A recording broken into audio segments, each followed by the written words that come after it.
திருவள்ளூர் வீரராகவ பெருமாள் கோயிலில் தை மாத பிரமோற்சவ விழாவின் முக்கிய நிகழ்வாக தேரோட்டம் நடைபெற்றது. இதில் திரளான பக்தர்கள் கலந்து கொண்டனர். இதுகுறித்து செய்தியாளர் விநாயகமூர்த்தி தரும் கூடுதல் விவரங்களை தற்போது கேட்கலாம். வணக்கம் விநாயகமூர்த்தி, பக்தர்களின் வருகை எந்த அளவுக்கு இருக்கு, பாதுகாப்பு ஏற்பாடுகள்லாம் என்னெல்லாம் பண்ணிருக்காங்க, கூடுதல் விவரங்களை பதிவு பண்ணுங்க. வணக்கம் வினிதா. திருவள்ளூரில் 108 திவ்யஸ்தலங்கள் ஒன்றான ஸ்ரீ வீரராகவர் பெருமாள் கோவிலில் இன்று தை மாத பிரம்மோற்சவத்தை முன்னிட்டு தேரோட்டமானது நடைபெறுகிறது. கடந்த இந்த மாதம் 4ஆம் தேதி கொடியேற்றத்துடன் தொடங்கியது. அதனையொட்டி இன்று 7ஆம் நாளான இன்று தேரோட்டம் நடைபெற்று வருகிறது. இந்த தேரோட்டத்தில் ஆயிரக்கணக்கான பக்தர்கள் கலந்து கொண்டு தங்கள் நேர்த்திக் கடன்களை செலுத்தி வருகின்றனர்.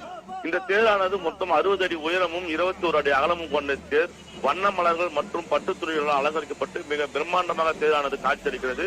இந்த தேரில் வீரராகவ பெருமாள் மற்றும் ஸ்ரீதேவி பூதேவியுடன் பக்தர்களுக்கு காட்சி அளித்து வருகிறார்.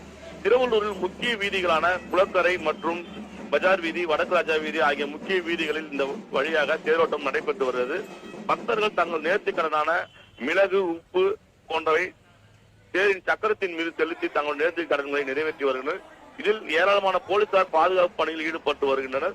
காலை முதலே பாத்தீங்கன்னா இந்த சுற்றுவட்டார பகுதியில் இருந்து ஏராளமான பக்தர்கள் காலை முதலே நீண்ட வரிசையில் காத்திருந்து தேரோட்டத்தை கண்டு கழித்து வருகின்றனர். இதில் ஜேசிபி இயந்திரம் மூலம் இந்த தேரோட்டம் நடைபெற்று வருவதால் பக்தர்களுக்கு மனதளவில் வேதனையை அடைந்து வருகின்றனர். தேரோட்டமானது தேரின் வடத்தை பிடித்து கைகளால் இழுத்து வர வேண்டும் என பக்தர்கள் கோரிக்கை வைக்கின்றனர். பிடித்தார்.